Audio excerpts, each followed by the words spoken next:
Magandang hapon po sa inyong lahat. Hello? Hi?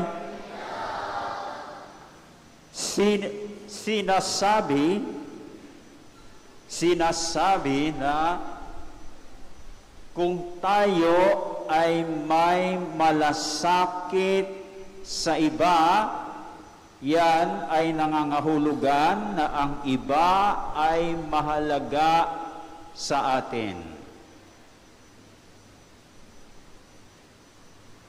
O, tama ba yon? Ngayon, tayong lahat ay mahalaga sa Diyos. Yan po ba ay nangangahulugan na mayroong malasakit sa atin ang Diyos? Abang galing. So yan ang isa sa mga aral na nais iparating sa atin ng ika-ilan? Ika-16 na linggo sa karaniwang panahon. Ano po uli yun? Ang malasakit ng Panginoon sa atin. Yan ba'y nakita ninyo doon sa pakisagot sa Facebook page?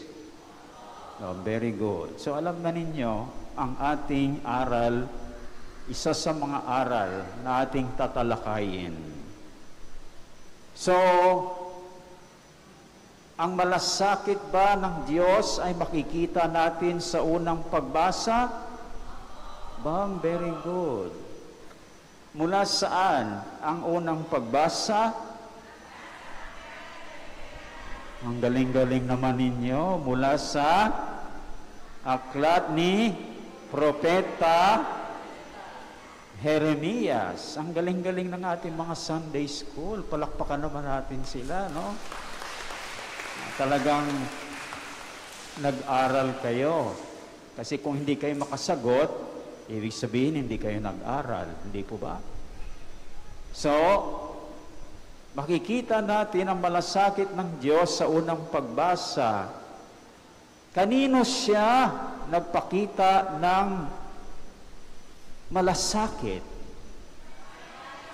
Very good. Sa bayang Israel. O bakit nagpakita ng malasakit ang Panginoon sa bayang Israel?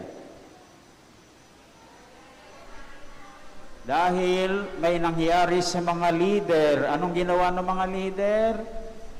Hindi ginawa ang tungkulin. Galing-galing. No? Kaya ano yung nangyari? Anong nangyari sa bayang Israel? Dahil hindi nila ginawa ang kanilang tungkulin, pinangalat nila at pinabayaan dahil hindi nila binantayan. Ganyan ang nangyayari, di ba? Kasi kinukumpara ang ating Panginoon sa pastol. Ay siyempre yung pastol ay may kawan. So yung kawan ay ang bayan ng Israel. Di ba yung mga tupa, kapag hindi mo binantayan, anong nangyayari? Ha? Nangangalat sila, ano?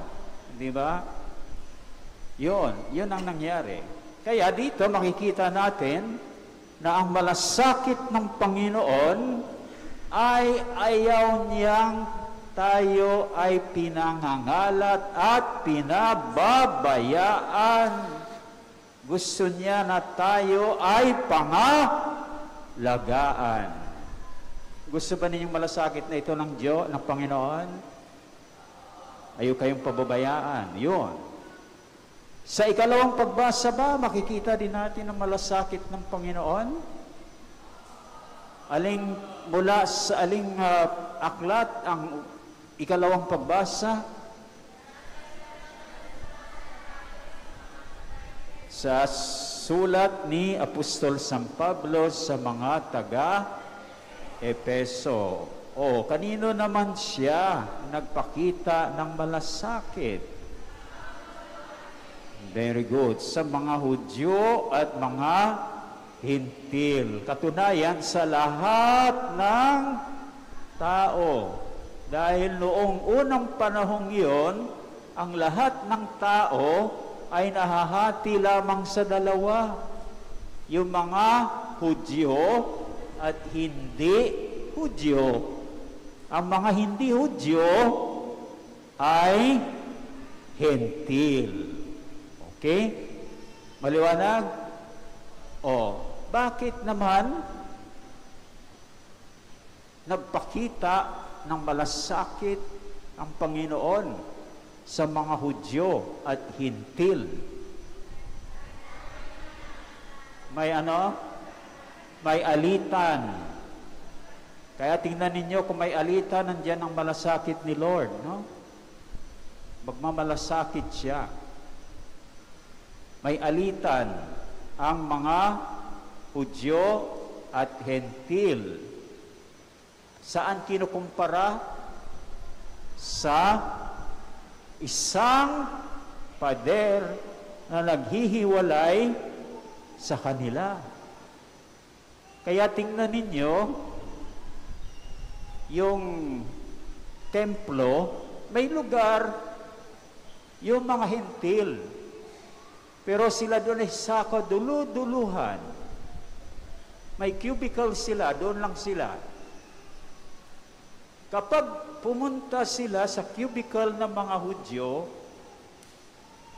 papatayin sila. O, ganun ang pagtrato ng mga Hudyo sa mga Hentil. At, siyempre, alam naman ninyo, ano ba ang pagturing ng mga Hudyo sa kanilang sarili? Sila ay mga pinili o bayang pinili ng Diyos. Chosen people of God.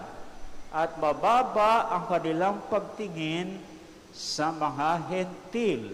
Alam ba ninyo kung anong pagtingin nila sa mga Hentil? Yung mga Hentil daw ay panggatong. Alam niyo yung panggatong? Hindi panggatong doon sa lulutuin ninyo, no? Kundi yung panggatong sa apoy ng impyerno. See? Panggatong lang sila. Tapos sa impyerno pa. Kaya talagang may alitan, no? Ngayon, anong ginawa o anong malasakit ang ginawa o ipinakita ng Panginoon? Ha? Alin, sister? Sa sakripisyo ng kanyang katawan. O ibig sabihin sa kanyang kamatayan sa krus. Bakit? Anong ginawa ng Panginoon sa kanyang kamatayan sa krus? Iniligtas niya tayong lahat. Hindi lamang mga Hudyo, kundi tayong lahat. Kaya ibig sabihin nun, mahalaga tayong lahat sa Panginoon. Kaya inalay niya ang kanyang katawan para sa ating kaligtasan. Kaya para sa Panginoon, walang Hudyo, walang Hentil. Iisa na ang lahat sa Kanya. So ganyan ang malasakit ng ating Panginoon.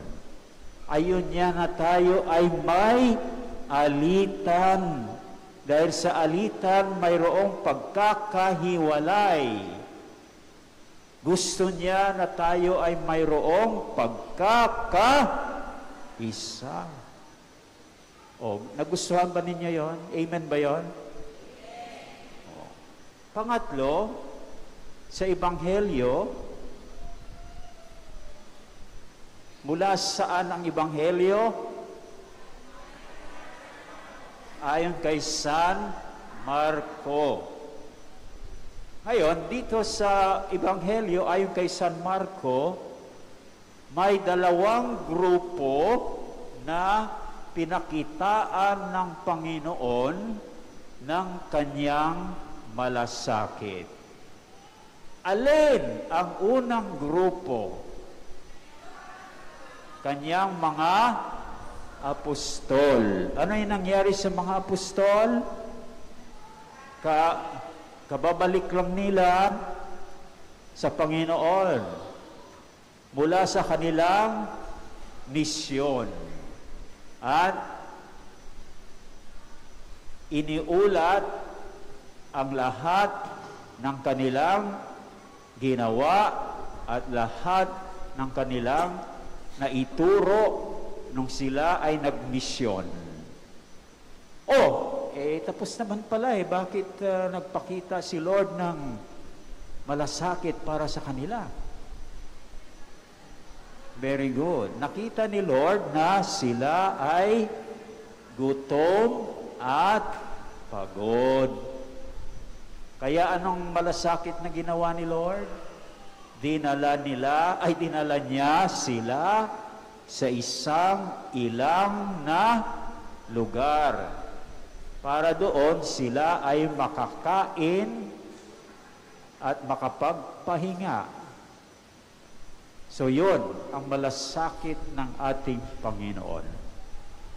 Gusto niya na mayroon tayong pahinga kung tayo ay pagod, na tayo ay mayroong pagkain kapag tayo ay gutom. Gusto niyang malasakit na yan ng Panginoon?